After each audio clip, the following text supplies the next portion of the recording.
The Aldrich Ames spy case, solved after years of internal confusion. In the shadowy world of espionage, the most dangerous enemy is often the one within. This is the story of Aldrich Hazen Ames, a CIA officer trusted with America's deepest secrets, and the man who sold those secrets to the Soviet Union for nearly a decade.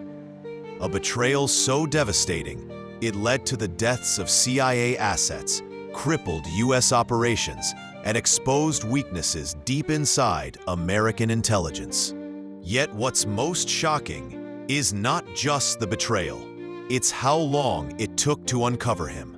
This is the Aldrich Ames spy case, a case plagued by years of confusion, misdirection, and internal failures before justice finally arrived. Beginning of a betrayal. Aldrich Ames joined the CIA in 1962. Smart, ambitious, son of a CIA man. But he was also average, bad with finances, struggling with alcohol, often mediocre in performance reviews. Yet, in 1985, Ames was assigned to the elite counterintelligence center, giving him access to the identities of almost every CIA asset operating within the Soviet Union. It was a goldmine of intelligence, and Ames decided to sell it.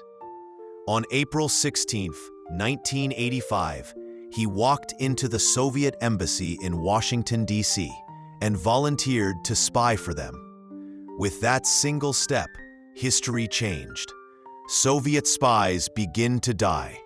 Within months of Ames' betrayal, the CIA's prized informants inside the USSR began to disappear. Arrests, disappearances, executions. The CIA was shocked. How were their most secret assets being compromised? At first, they blamed everything except an internal mole, a KGB breakthrough in communications encryption, double agents deceiving the CIA, technical leaks, even bad luck. But no one suspected Aldrich Ames. Why? Because the CIA thought, it can't be one of us. This assumption would cost them years. The money that made no sense. Meanwhile, Aldrich Ames' life was changing fast. Despite earning a standard government salary, he suddenly bought a $540,000 house in cash, purchased a Jaguar, upgraded his wardrobe, paid off massive debts, gave his wife lavish gifts, and spent thousands on vacations. CIA supervisors noticed, but shrugged it off. Their explanation? Ames' wife was from a wealthy Colombian family. There was no evidence of this, but the CIA, embarrassed by their own lack of oversight, simply accepted it. Years were slipping away. More assets were dying, and Ames was getting rich. Years of internal confusion. By the early 1990s, the CIA was in crisis. They were losing assets at a rate not seen since the Cold War began.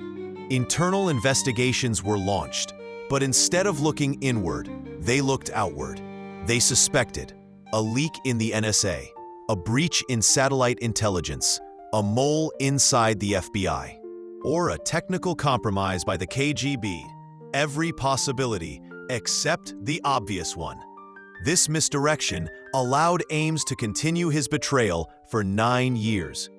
It wasn't intelligence expertise that finally cracked the case. It was something much simpler: money. Follow the money. In 1991, a new team was assigned to examine unexplained wealth among CIA employees. They took a simple approach: who is spending more than they earn? Ames' financial records were pulled, and instantly, the truth stood out. His spending exceeded his salary 15 times over. Large, unexplained deposits traced back to Moscow.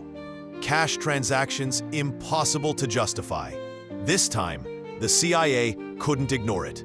Surveillance began. Ames was watched buying expensive suits, drinking at luxury restaurants, and heading to secret meetings. One day, investigators found he had switched cars at a stoplight. a common tactic used by trained spies. The evidence was overwhelming. The years of confusion were finally ending. The arrest. On February 21st, 1994, outside his home in Arlington, Virginia, FBI agents surrounded Aldrich Ames. He was calm, expressionless, almost relieved. He immediately confessed.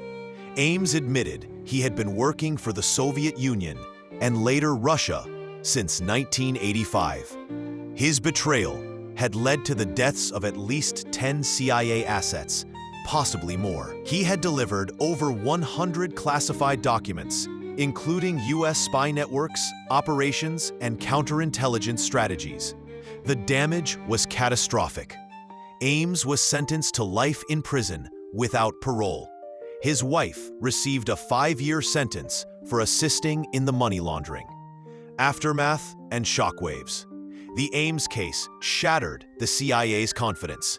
Reports revealed failed internal security checks, ignored warnings, poor financial monitoring, and institutional arrogance. The CIA had been outsmarted, not by an enemy superpower, but by one of their own mediocre employees. The embarrassment forced major reforms, mandatory financial audits, better internal security, stricter oversight, and deeper collaboration with the FBI. The intelligence community would never operate the same way again.